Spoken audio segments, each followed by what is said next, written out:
You mentioned the breakdown being a decisive area. What about the line out? I know that let you guys down a little bit last weekend, and statistically, the Cheetahs are better in that department. You're 100% correct. I think not just the Cheetahs, but even the next couple of games that we will be facing. The Bulls have got a great contesting system. So the Cheetahs, and even you look Brumbies, all teams, most of the teams in competition. So yes, we've had a close look at our lineouts, and I'm sure it will definitely improve this week. We had a good week of training. Basically, fundamentals. Sometimes the throw not good enough, sometimes the support late, sometimes the call not right. So it's a combination, and it's not about being fancy, but to keep it as basic as possible and be accurate. So, look, it has improved a hell of a lot, and then all of a sudden we just on the night last weekend didn't get it right. But I'm positive that the players have put in the work this week and to rectify that. Now, you guys got the win last weekend, valuable 4 points, but probably not as satisfied as you would like to be. What else did you guys work on this week? Now, look, I must say, if you look at the first half, we actually really played well. Really played well. I think we were unlucky to have turned with 12 points to 3. We had 2 tries really that should have been converted. Unfortunately, through a good tackle by PSP and a slight forward pass from Damien to Cheslin, it's still positive things.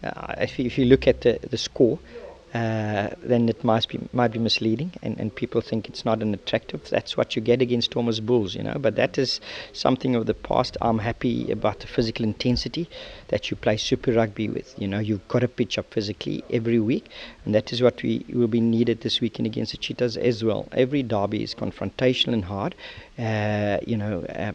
Before you get dominance, you need to have dominance, and we need to put accuracy with the physical dominance this weekend.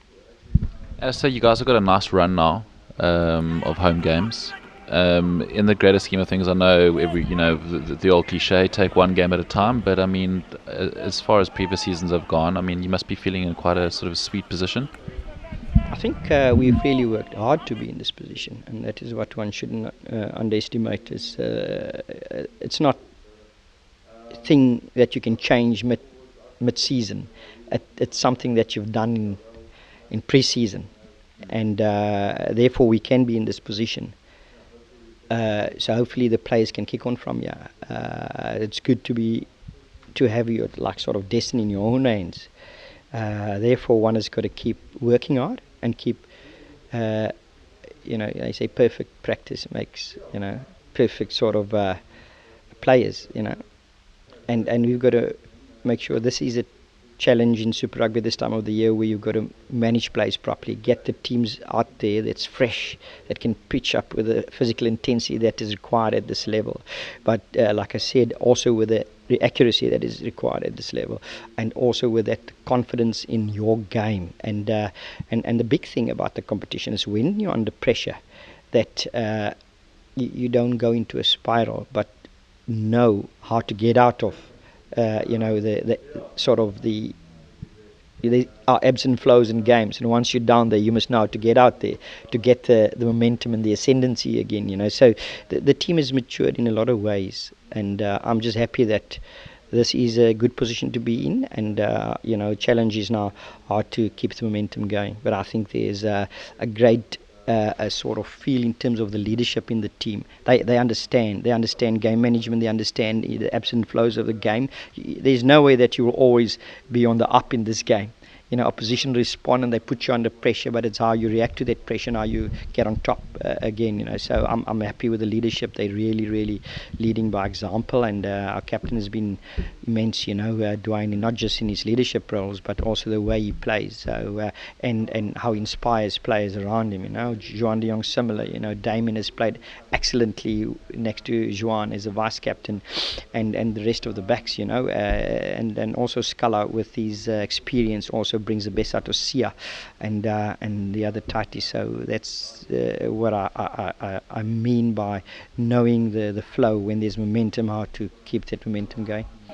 That's the last question. How has the balance been with resting your contracted Springboks claims from certain senior players that they don't really see that much merit in sort of mid-season breaks, etc.? How have you found it? Has it been an interference?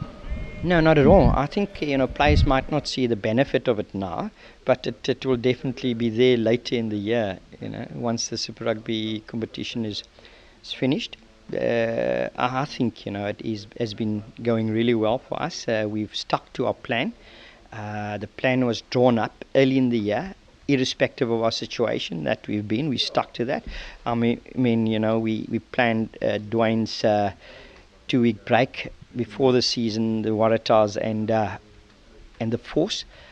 We were on a three-game losing streak, and we stuck to the plan. And we got away with it from two of those 2 wins, and Dwayne joined us with the Bulls. So I'm satisfied. I think Dwayne is refreshed. We got benefit both ways. Eben is off this weekend.